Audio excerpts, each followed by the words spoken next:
La colomba è uno dei simboli della nostra tradizione pasquale, però in realtà la colomba ha origini antichissime, infatti che già nel VI secolo, all'epoca dei Longobardi, era stata donata quale segno di pace dopo l'assedio della città di Pavia.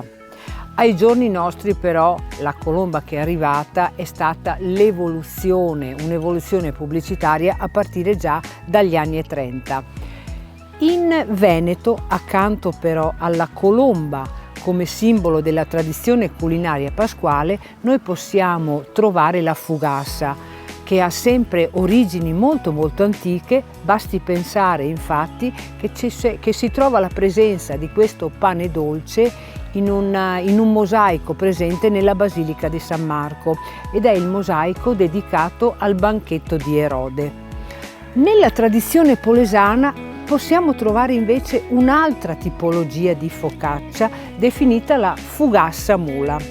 Se voi siete curiosi di avere maggiori informazioni riguardo a questa fugassa mula, vi chiedo di farmelo sapere nei commenti qua sotto. E intanto vi chiedo anche, nel vostro pranzo pasquale avete mai assaggiato la fugassa?